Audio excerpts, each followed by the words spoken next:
Hey guys, I'm Giselian here, and a few people have been asking me about the prophecy in my Christmas videos, Christmas story.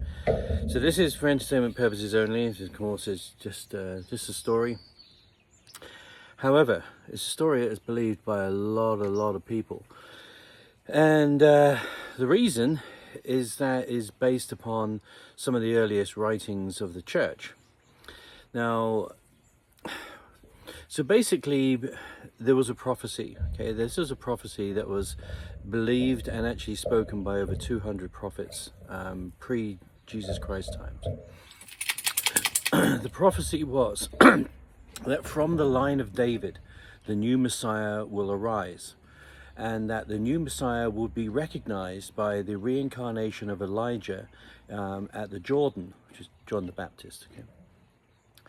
And that he would, at the age of 33, rise and become a Messiah on the Feast of Passover, where he would be betrayed, he would be killed, he would rise from the dead after 3 days, and that he would then walk triumphantly, or march triumphantly, more accurately, into Jerusalem wearing the armor of David, whereby all of the Jews would rise up and throw off the Roman oppressors. That was the whole of the prophecy. Now there's some interesting stuff that goes on there. So from the line of David, what does that actually mean? Well, this is the bloodline that is from the direct kings. Now this is the direct kings that came from the original Cain. Okay, so we get kingship from Cainship, and queen is Cain. Okay, so both kings and queens came from the line of Cain, which was deliberately linked to the god Enki, well, the Anunnaki, it's not a real god.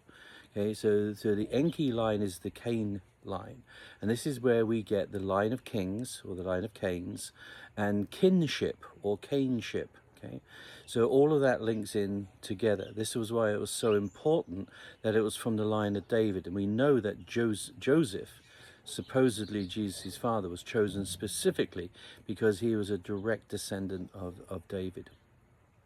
Now, the armor of David was obviously a big symbol to actually, to give him that authority for the Jews to rise up. That's why it was done at Passover, because everyone was there. They had to be there legally to actually register over Passover. So if you're going to have a popular revolution, you do it when everyone's there, not when they're not. To throw off the Roman oppressors, we know that Pontius Pilate and the Romans had one full legion there at the time. Now, so the prophecy didn't work, as we explained in the story, because of the spear of Longinus. And this is why, thrusting the spear into the side of Jesus created such a wound that he was unable to get better within that 3-day period. So the prophecy failed. However, it means that the prophecy is still open. So what does it mean by throwing off the Roman oppressors? Well, when you actually look at what Rome actually became, okay, so it became the Holy Roman Empire, and in 325 AD, in the Council of Nicaea, 318 to 320 bishops got together to decide what it was that Christianity was going to be, and they took a lot of the Gospels and not only destroyed them, but at least got rid of them, so that this new religion, this first political religion called Christianity, would be created. And they took away all of the Gospels which talked about reincarnation. So we had then the Holy Roman Empire. Now, the Holy Roman Empire never stopped. People talk about the fall of the Roman Empire. It never stopped. It actually just morphed into other things. It became the Holy Roman Empire, then the Byzantine Empire, and then it's just morphed into pretty much the Vatican and the largest landowner in the world today. But it also went through into other areas as well. And this is why it's so important to understand what the truth of the prophecy is. It's about the rise of the Romans. So we have a number of areas to look at here in regards to who are these Romans. and why is it important, and why are people being subjected to certain certain pogroms, let's put it that way. Okay, so we have the gypsies, don't we? The Romanis, right? The people from the Romanis. They were chastised by Mr. H during the 30s and 40s, rounded up and put into camps. And the Indo-Europeans actually moved from there and actually went into an area in southern Europe, which the Romans decimated, okay, during the time called Dacia. And that place now, right, which was totally devoid of all humans, they killed 3 million of them, and devoid of all humans, and they replenished it with a new race. And this place is called Romania, okay? Now, what is significant about Romania? Well, it is where this new race called the Khazar Jews were placed, or the Khazarians. So if you look up the Khazarians, and remember this is just a story, this is only for entertainment purposes only, but if you look up who the Khazarians are, you'll find some interesting names. People like perhaps Rothschild, Rockefeller, all these type of people. And the Khazarian Jews became Jews, and they're not Hebrew Jews, right? They became Jews in order to be able to exact taxes from people going to and forth from the Crusades, because at that point only Jews could exact taxes on travelers. So the Islam could not, nor could Christianity. So that is why the Jews, so to speak, got such a bad rap. But they're not the Hebrews. They had nothing to do with the Hebrews. And they became the Zionists. Now, the Zionists, this is really interesting because it depends how you spell Zion. Because Mount Zion is obviously where the Anunnaki supposedly came to Earth, right?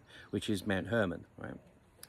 And Zion with an S means lofty peak, whereas Zion with a Z, or a Z as we call it in Britain, means fortress.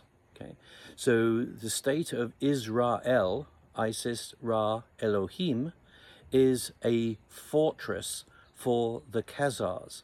So when in 1948 the state of Israel was actually created by the British, it was then populated mostly by people of European descent, and a lot of them coming from Romania and Russia. So this became the new Zionists, and this is why when a lot of the Islamists say about taking on the Zionists, they don't mean to kill the Jews. They mean the Zionists. There's a big difference, and every Jew will tell you this. Okay, so there is a huge difference, and this whole prophecy still talks about the Club of Rome. The Club of Rome started the European Union. Okay, so it's like the Council of 300. These are all linked in to the Khazarian Jews, and it is all about the true prophecy of bringing down the new Romans. Nothing to do with Italians, nothing to do with people that live in Rome. These are the Khazarians, and of course, where in Romania are the supposed blood worshippers? Transylvania, that's in Romania, okay? And this is where we get all the vampire legends and the Dracula legends and the people actually worshipping bloodlines and imbibing of the blood, or the louche, right? So hopefully this won't be taken down. But I've got lots more to say on this. But this is a story. It's only a story. Nothing in what I say is true. It's just a story, guys. Just chill out, okay? But it's exactly how it is. All right, this is Simon Giselian. Out to you. Have a great Christmas.